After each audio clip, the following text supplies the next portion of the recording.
All right, AP Lit for Wednesday, 25th, still using an encounter. So the previous assignment was to obviously choose one of our five foci, find a couple pieces of evidence, and then write your thesis in three different ways. Hopefully, we're not coming up with three different thesis statements. I just want you to work on your sentence structure and variety. So you're saying the same thing using the same foci and evidence, just in a different way. Okay? And then, when you send that to me, hopefully today I'll tell you which one I think is best or what you need to work on.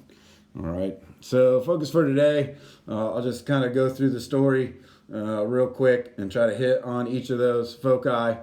So our character, again, who is unnamed, also keep in mind that this is an adult looking back on his childhood, just like we saw in Arabe earlier in the year.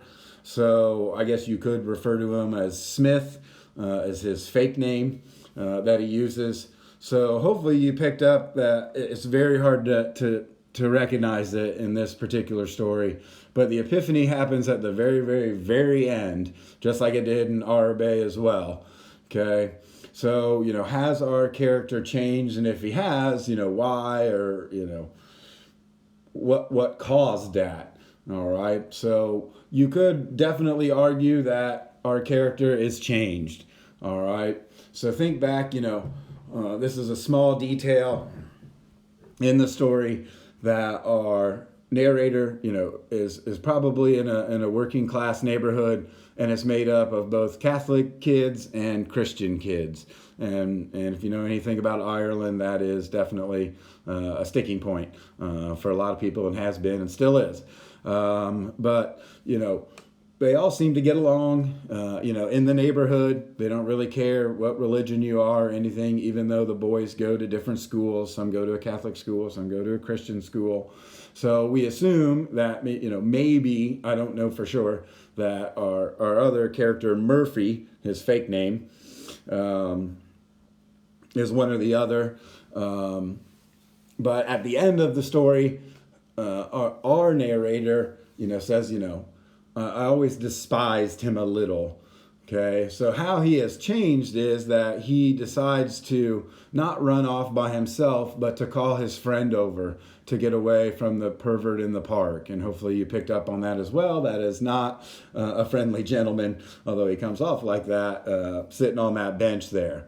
Okay, so he's changed in the fact that he realizes that they're kind of all in this together, just like when they play cowboy and Indians at the beginning of the story, and decides to yell out to him in order to save his life and to save him from any sort of harm that might come his way. So you could easily argue that our character has changed. All right, moving on to the next foci, our relationships. Right, so again, kind of going off of what I just said there. Look at the relationships between the boys as they play when they're at home, how they maybe feel about each other, or how our narrator feels about the other boys in the neighborhood that maybe go to different schools. And then obviously you can take a look at how the boy interacts with the perv in the park, and how he kind of navigates that whole thing, both verbally when talking to him, but also kind of physically when he kind of fakes tying his shoe and eventually is able to get out of there and run away and grab his friend with him. Because we have to assume, although we don't see it, that they make it back home, because that's how their trip was ruined in the first place, that they ran out of time, because remember they're skipping school. All right, so that kind of moves me on to my next point there, and our next foci, the setting. Okay, so the settings here is definitely, there's some sort of progression to it, right? So we do find out about the kids and playing kid games, cops and robbers, cowboys and Indians, and things like that. So that's one aspect of their life in that setting. Again, kind of a lower middle class, working class neighborhood where they probably don't have a lot of money, they don't have a lot of toys, so they improvise and play in the neighborhood with each other. Okay, but then it moves on to school, right? And hopefully you saw that our narrator at school is bored out of his mind, right? It's the end of the school year and he just really wants to get out of that routine. And he's at the same time he's sick of playing cops and robbers and cowboys and Indians as well.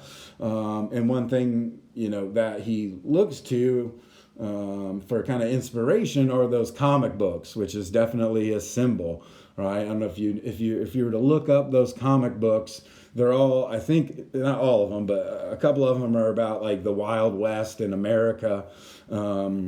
And comic books are just a form of escape in general. So he really wants to go on an adventure, right? And be the good guy and go on this long journey and hopefully have some sort of experience. Only unfortunately, his experience turns bad, right? So that refers to him ending up in the park, right? Which are our third setting of this story.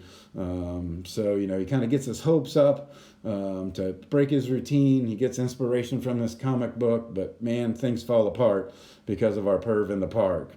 Okay, so that moves on to our next one, right? Symbols and imagery. So obviously the comic books, the man in the park really is a symbol for death, okay, or evil, kind of incarnate. All right, so you can kind of look at maybe a theme of this, not necessarily good versus evil, but that there's actual real evil in the world, okay? There's bad guys in comic books, but usually the good guy wins at the end, okay? So think about that idea a little bit if you're going to use the perv in the park as maybe one of your symbols, okay? He kind of crushes the boy's spirit a little bit there, and he has to, revert back to reality that, there's real evil in the world. It's not just make-believe. Okay, and then our last foci, again, do we have a reliable, unreliable narrator? We can't not believe him, so we have to assume that he is a reliable narrator, especially since, he's an adult now, looking back at that episode in his life. I don't really think you could argue it the other way. Like, well, now that he's an adult, he maybe forgot some things about what happened then. This story doesn't strike me as doing that. So I would definitely say he's reliable. Okay. If you have any other questions about some nuances in the story, let me know. I wish I had a copy with footnotes and all that stuff on there, but we don't. We just have to roll with it. So yeah, if you don't understand something, give me a quick email and I'll try to explain it to you the best I can. I can't go over every little last thing here, people. So hopefully, like I said, I've trained you well enough, and you guys are just killing it lately. All the paragraphs are just great. So. And maybe speaking of, as a little side note here, it looks like your AP exam is probably just going to be one essay. Okay, it'll probably give you a poem or a passage, and you'll just have to crank out one essay in about 45 minutes, it looks like. I still don't have all the details. I don't know when it's going to be. They're still working on all that. And on that same note, I plan on going back to school on Friday, because I got to grab a couple things. I'm going to open up the AP self-checks. So I'll put some poems on there. I'll put some passages on there. Whatever's left that we haven't done already, I'll just open all those up, and you can do those at your convenience or not. It's up to you. Hopefully, doing all this e-learning, we're going to be in such good shape when the exam does come around. I'm not too worried about you doing too many of the self-checks. If you want to do it, fabulous. If not, just keep doing a great job on these explorations that we're doing for e-learning. Okay, so assignment for today is 8-sentence exploration. So again, thesis statement that argues something, summary sentence at the end, please.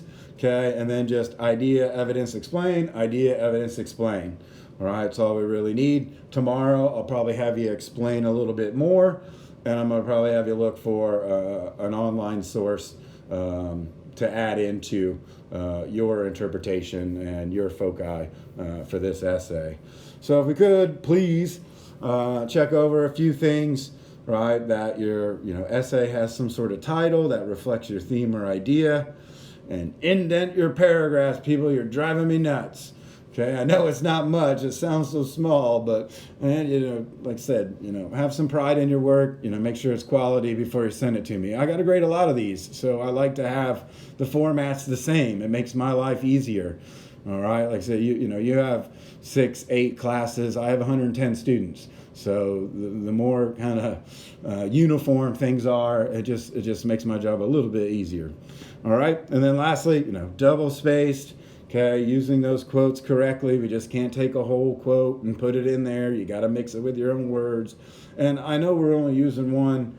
Well, I guess in the last one we used multiple texts, right? The story and the article. So make sure that we're citing correctly. Where did this quote come from? Did it come from the story, or did it come from that outside source? So that's what I'm probably going to have you do tomorrow, is find something online and mix that in. So I'm still coming up with that, and I should have it posted here by the end of the day.